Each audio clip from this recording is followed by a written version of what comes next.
భారత్ జోడో యాత్ర గతేడాది కాంగ్రెస్ ప్రతిష్టాత్మకంగా భావించిన ఈ యాత్ర మంచి ఫలితాలే ఇచ్చింది. కన్యాకుమారి నుంచి కశ్మీర్ వరకు క్యాడర్ను యాక్టివ్ చేసింది. బీజేపీయేతర పక్షాలను కాంగ్రెస్ దరికి చేర్చింది. సింపుల్గా చెప్పాలంటే విపక్ష కూటమికి పునాది అయింది. అందుకే ఆ యాత్రకు సీక్వెల్గా జోడో న్యాయ్ యాత్ర తెరపైకొచ్చింది. కానీ ఈ యాత్ర ఆ యాత్ర జరిగినంత సాఫీగా జరగడం లేదు. ఒక్కో రాష్ట్రంలో ఒక్కో ప్రాంతీయ పార్టీ నుంచి సవాళ్లు స్వాగతం పలుకుతున్నాయి. కూటమిలో సీట్ల లెక్క తేల్చకపోతే యాత్రలో ఎంట్రీ ఉండదని లోకల్ పార్టీల అధినేతలు అల్టిమేటం ఇస్తున్నారు.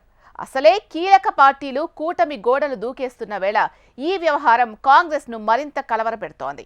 ఇంతకు హస్తం పార్టీ ప్రతిష్టాత్మకంగా భావించిన జోడో యాత్ర లెక్క ఎక్కడ తప్పుతోంది? లోకల్ పార్టీలతో సీట్ల లొల్లి తెస్తున్న చిక్కులేంటి? వాసి స్టోరీ. భారత్ జోడో యాత్ర హస్తాన్ని చిక్కుల్లో పడేస్తోందా? సీట్ల షేరింగ్ న్యాయ యాత్రను ఇరుకును పెడుతోందా? లోకల్ పార్టీల అల్టిమేటంలతో కూటమి కథ కంచికేనా? భారత్ జోడో కేంద్రంలో మోడీ ఎన్డీఏ కూటమిని ఓడించడానికి గ్రాండ్ ఓల్డ్ పార్టీ తెరపైకి తెచ్చిన అతి పెద్ద అస్త్రం ఇది. మోడీ సర్కారు 10 ఏళ్ల పాలన లోపాలు, ప్రజా వ్యతిరేక నిర్ణయాలను జనంలోకి తీసుకువెళ్లి బీజేపీ ఎన్డీఏ కూటమిని దారుణంగా ఓడించాలనేది అసలు లక్ష్యం. ఇందులో భాగంగానే గత ఏడాది కన్యాకుమారి నుంచి కశ్మీర్ వరకు భారత్ జోడో యాత్ర సాగింది. అప్పట్లో ఈ పాదయాత్రకు మంచి బజ్ వచ్చింది. రాహుల్ సామాన్యులతో కలిసి నడవడం, వారి కష్టాలను స్వయంగా తెలుసుకోవడం వంటి అంశాలు జోడో యాత్రను హైలైట్ చేశాయి. అదే సమయంలో మోడీ ఎన్డీఏ కూటమి అంటే పడని పార్టీలు రాహుల్ గాంధీ యాత్రలో నేను సైతం అంటూ కాలు కదిపాయి. సరైన విజయం లేక డీలా పడిపోయిన కాంగ్రెస్ క్యాడర్ ని కూడా ఆ యాత్ర యాక్టివ్ చేసింది. ఆ యాత్ర ఫలితంగానే కన్నడలో తిరుగులేని విజయం, తెలంగాణలో అధికారం కల సాకారమైందనే వారు కూడా ఉన్నారు. అందుకే ఆ యాత్రకు సీక్వెల్ చేయాలనే డిమాండ్లు మొదలయ్యాయి. ఈ విషయంలో రాహుల్ కాస్త ఆలోచించినట్టు పొలిటికల్ వర్గాల్లో చర్చ జరిగింది.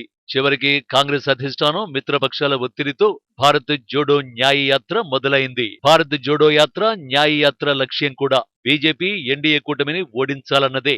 అందులో ఎలాంటి సందేహం లేదు. కానీ ఆ జోడో యాత్రకు అడుగడుగునా బ్రహ్మరథం పట్టిన పరిస్థితులే ఈ యాత్రలో కనిపించడం లేదు. అందుకు అధికార పక్షం తిరుగులేని వ్యూహాలతో పాటు ప్రతిపక్షం దగ్గర ముందు చూపు కొరవడటమే. భారత్ జోడోకు సీక్వెల్ గా న్యాయ్ అనే పదాన్ని యాడ్ చేశారు. అన్యాయం జరిగిన మణిపూర్ నుంచే పక్కా ప్లాన్ ప్రకారం మొదలు పెట్టారు.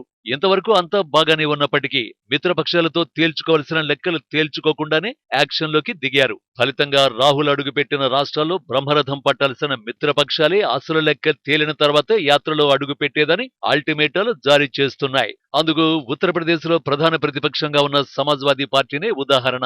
ఈ నెల 16న వారణాసిలో ప్రవేశించిన రాహుల్ జోడో యాత్ర 21 వరకు ఉత్తరప్రదేశ్ లో కొనసాగుతుంది. కానీ ఇప్పటి వరకు అఖిలేష్ యాదవ్ యాత్రలో అడుగుపెట్టలేదు. అందుకు కారణం కాంగ్రెస్ తో సీట్ల లెక్క తేలకపోవడమే.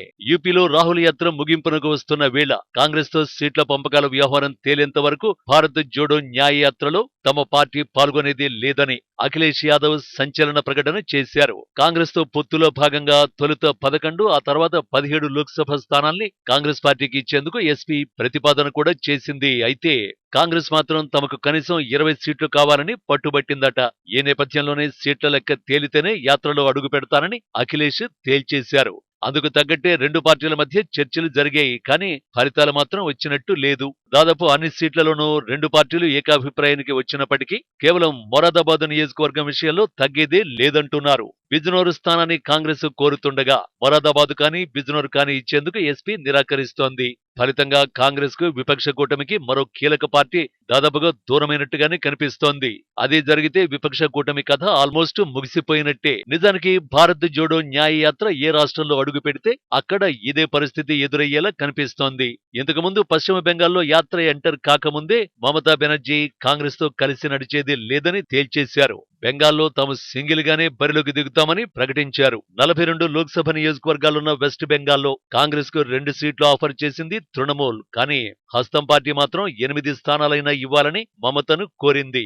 కానీ 2021 బెంగాల్ అసెంబ్లీ ఎన్నికల్లో వామపక్షాలతో పొత్తు పెట్టుకున్నప్పటికీ ఒక సీటు గెలవలేకపోయిందని, అలాంటప్పుడు 8 సీట్లు ఎలా అడుగుతారని ప్రశ్నిస్తూ తాము ఒంటరిగానే లోక్సభ ఎన్నికల్లో పోటీ చేస్తామని తేల్చి చెప్పేశారు మమత.